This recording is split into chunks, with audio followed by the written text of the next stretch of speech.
Hello friend, स्वागत है आप सबका एक और नए इन्फॉर्मेटिव वीडियो में। क्या आप सबको पता है कि सूरज के सबसे करीब कौन है? क्या आपको लगता है कि वो माउंट एवरेस्ट है? मुझे कमेंट कर जरूर बताएं। अब सूरज के सबसे करीब बसी है ये बस्ती, जानिए कैसी है यहाँ के लोगों की जिंदगी। जी हाँ, जब नीचे की दुनिया के लोग बादलों को ऊपर आसमान में देखते हैं, तब यहाँ की बस्तियों में रहने वाले लोग उन बादलों को अपने पैरों के नीचे तैरते हुए पाते हैं। ये जगह है माउंट चिम्बोराजो। यहाँ की सुबह बेहद सर्द होती है, तापमान अक्सर शून्य से नीचे चला जाता है, हड्डियाँ कपा देने वाली हवाएं बिना रुके चलती रहती है। ये बस्ती सूरज के सबसे करीब मानी जाती है। यहाँ जिंदगी जीना किसी तपस्या से कम नहीं है। चलो हम बात करेंगे आज माउंट चिम्बोराजो की। क्या आप जानते हैं कि धरती पर वो कौन सी जगह है जो सूरज और अंतरिक्ष के सबसे करीब है? अगर आपके दिमाग में पहला नाम माउंट एवरेस्ट आया था तो वो बिल्कुल गलत है।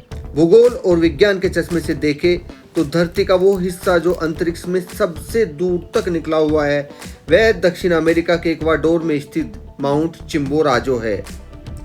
एवरेस्ट समुद्र तल से सबसे ऊंचा है, लेकिन हमारी धरती यानी भूमध्य रेखा के पास थोड़ी उभरी हुई है। इसी उभार पर स्थित होने के कारण पृथ्वी के केंद्र से नापने पर चिम्बोराजो की चोटी अंतरिक्ष के सबसे करीब पहुंच जाती है। इस दुर्गम, सरद और हवा की कमी वाले पहाड़ों की ढलानों पर एक पूरी दुनिया बसती है। चिम्बोराजो की चोटी समुद्र तल से 6268 मीटर ऊंचाई पर है। यहाँ सिर्फ खतरनाक ग्लेशियर है, लेकिन इसकी नीचे 3500 से 4200 मीटर की ऊंचाई पर घास के विशाल मैदान है। इस ठंडे और दुर्गम जगह पर छोटे छोटे गांव बसे हैं, जहां क्वेसुआ और पुरुआ आदिवासी समुदायों के हजारों लोग रहते हैं। ये वो लोग हैं जिनके पूर्वजों ने सदियों पहले इस कठोर पहाड़ को अपना घर चुना था, और आज भी वो उसी परंपरा के जिंदा रखे हुए हैं। हम और आप अगर अचानक इतनी ऊंचाई पर चले जाए तो शायद सांस लेना भी मुश्किल हो जाएगा, सिर फटने लगेगा और चक्कर आने लगेंगे। लेकिन यहाँ रहने वाले लोग प्रकृति का एक अजूबा है।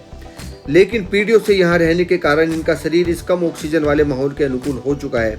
यहाँ की रातें बेहद सर्द होती है और तापमान अक्सर माइनस से नीचे चला जाता है। ठंडी कपा देने वाली हमेशा हवाएं चलती रहती है।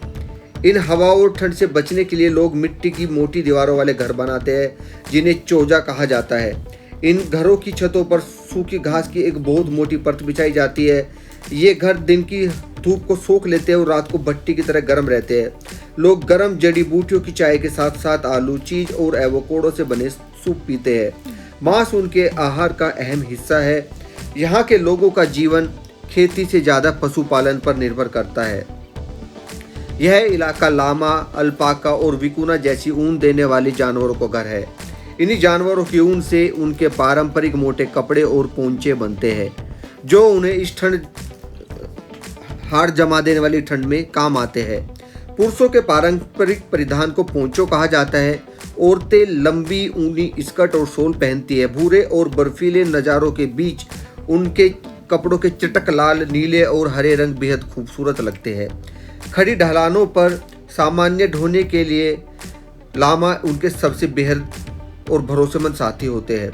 चिम्बोराजो के लोग इस पहाड़ को सिर्फ पत्थर और बर्फ नहीं मानते, वे इसे अपना पिता कहकर बुलाते हैं। उनका मानना है कि यह पहाड़ उनका रक्षक है। यहाँ के लोग मानते हैं कि पहाड़ की नाराजगी से तूफान आ जाएंगे, इसलिए वे खेती या किसी भी शुभ कार्य करने से पहले इस पहाड़ से आशीर्वाद मांगने आते हैं। इसी पहाड़ से जुड़ी एक पुरानी और अनोखी परंपरा है हिएलोरेस। हिएलोरेस का मतलब है बर्फ निकालने वाले। सदियों से यहाँ के लोग पहाड़ों के खतरनाक ग्लेशियर तक जाते थे, वहां से बर्फ की बड़ी बड़ी सिल्लियां काटते थे और उन्हें घास में लपेटकर नीचे के शहरों में बेचते थे। आधुनिक युग में यह परंपरा लगभग खत्म हो गई है, लेकिन इस पहाड़ के लोग बर्फ से रिश्ता हमेशा मानते हैं। बदल रही है इस दुनिया की छत। आज सूरज के इस सबसे करीबी पड़ोसी देश में भी ग्लोबल वार्मिंग पहुंच चुकी है, और ग्लोबल वार्मिंग की वजह से चिम्बोराजो के ग्लेशियर भी तेजी से पिघल रहे हैं, जो भविष्य में इन बस्तियों के लिए पानी का गंभीर संकट पैदा कर सकते हैं। तो धन्यवाद दोस्तों, कमेंट करके मुझे जरूर बताएं कैसी लगी आज की वीडियो।